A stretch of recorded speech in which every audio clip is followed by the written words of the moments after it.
দর্শক, রাজধানীর শাহবাগে শিক্ষকদের আন্দোলনে সচিবালয় থেকে প্রতিনিধি দল এসেছেন। সেখানে আছেন সহকর্মী মাসুদ লাবনী। আমরা সরাসরি যুক্ত হচ্ছি তার সাথে। লাবনী, সচিবালয়ের প্রতিনিধিরা কি বলছেন আর আন্দোলনকারীদের অবস্থা এখন কি, একটু বিস্তারিত জানান আমাদেরকে।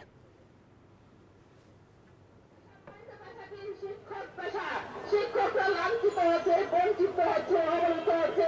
আজ 7 দিন ধরে আমরা লাঞ্ছিত হচ্ছি। এটা ইন্টারন্যাশনাল গুগলে চলে গেছে। এই লজ্জা কাদের? এই লজ্জা রাষ্ট্রের, এই লজ্জা সরকারের, এই লজ্জা প্রশাসনের, এই লজ্জা যে রায় দিয়েছে, এই অবৈধ বিচারপতির লজ্জা। এই লজ্জা থেকে আমাদের মুক্তি দেন। আমরা মুক্তি চাচ্ছি। আমরা সম্মানের সাথে আমাদের নিরাপত্তা নিয়ে ঘরে ফিরে যাচ্ছি।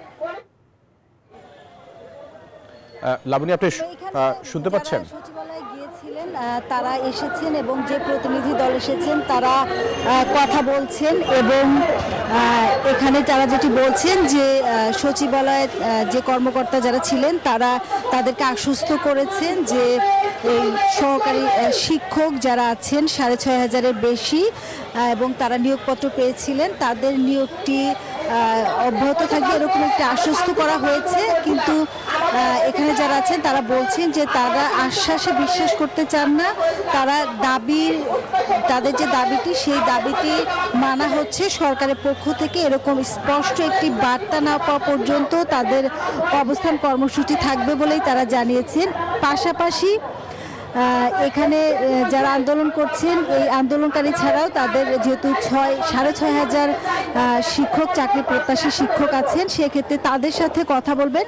কথা বলার পরে সন্ধ্যার পরে আসলে তাদের যে কর্মসূচি সেই কর্মসূচির বিষয়ে স্পষ্ট কোনো বার্তা দেওয়া হবে। সেটি হলো যে তারা এই শাহবাগ মোড়ে অবস্থান করবেন নাকি তাদের কর্মসূচি প্রত্যাহার করবেন সেই বিষয়টি স্পষ্ট করা হবে।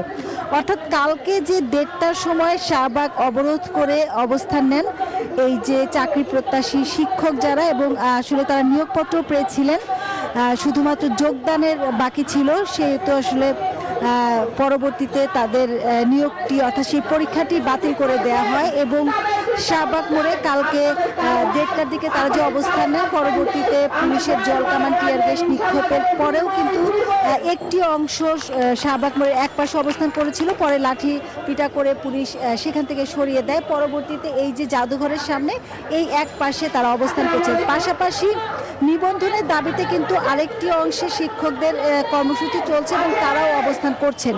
তো এই ছিল আমার কাছে জাদুঘরের সামনে থেকে সব শেষ তথ্য।